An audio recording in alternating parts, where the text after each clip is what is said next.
What is going on, everyone? My name is Damien, also known as QB. If you don't know by now, I'm reviewing every single team possible before the start of the 2024-25 NBA season. I'm pretty certain I've done your team by now. Whoever you go for, go look on my channel. If not, they'll be coming within the next hour or so.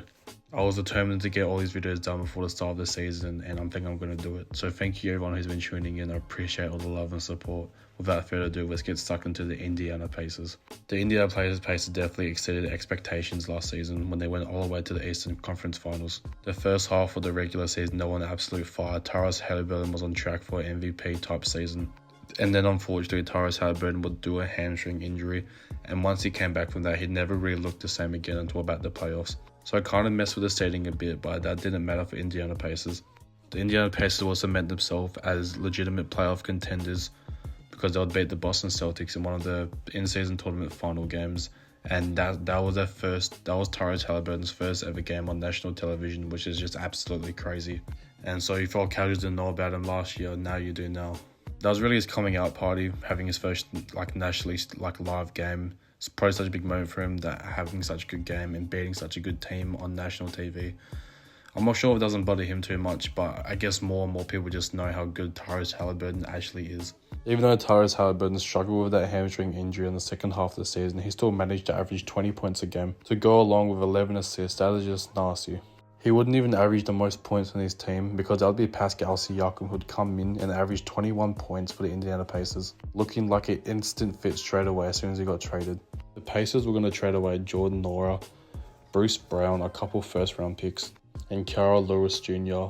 They traded all of that to get Pascal Siakam, and he looked like an instant fit straight away, right next to Tyrese Halliburton. The Indiana Pacers actually have a really good, successful regular season, finishing 46-35. Come playoffs, this team was fully locked in. Tyrese Halliburton was back playing his best basketball. All the surrounding players looking like perfect fits, like Pascal Siakam. He was just looking so great next to Halliburton, running off those pick and rolls and just running down the court with speed.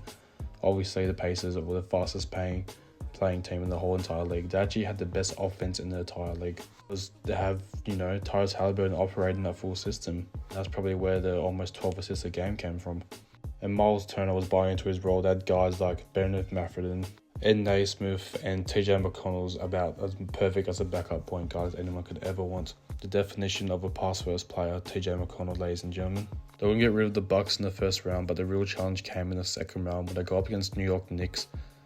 But thankfully, due to a couple of New York Knicks injuries, the Pacers were able to take a full advantage of that and advance to the Eastern Conference Finals against the Boston Celtics. But it was just plain and simple from the start. The Boston Celtics were just way too strong for the Indiana Pacers. They had a chance in Game 1, but unfortunately elected not to foul and let Jaylen Brown shoot a wide open three-pointer to take it to overtime. They ended up getting swept and their 2024 season came to an end. There's been no real noticeable changes for the Indiana Pacers in the offseason. They're actually going to sign James Wiseman though, who became a free agent, and so they took advantage of that. Who knows, maybe there can be a place where James Wiseman can finally get his game sorted and finally blossom into a great player. It is probably too far to think ahead like that, but you just never know with the NBA. Anyone can blossom at any time. All it takes is the right system and the right coaching staff to work around it. And going into next season, I'm pretty sure the Indiana Pacers are just set to running it back with the same starting five they had in the playoffs. I'm talking Tyrese Halliburton, Nembhard, Naismith, Pascal Siakam, and obviously Miles Turner, who's actually such a solid center. Turner actually averaged 17 points to go along with 7 rebounds last season. You'd think it would be a bit more rebounds. So that's maybe something he can put into his arsenal to try average towards the 10 rebound mark per game. That'll be beautiful for this Indiana Pacers team. They actually have great depth coming off their bench as well, so they can mix up the lineups every now and then if Rick Carlisle elects to. They're going to have TJ McConnell, Ben Shepherd, Obi Toppin, Bennett Mathurin. They're going to have Isaiah Jackson, and they're also going to have, what's his name? I literally just said it, James Wiseman as well. So it'd be really interesting if James Wiseman actually gets a proper run with a fantastic playmaking point guard. It'll be interesting to see what the Rick Carlisle and company actually do with this group.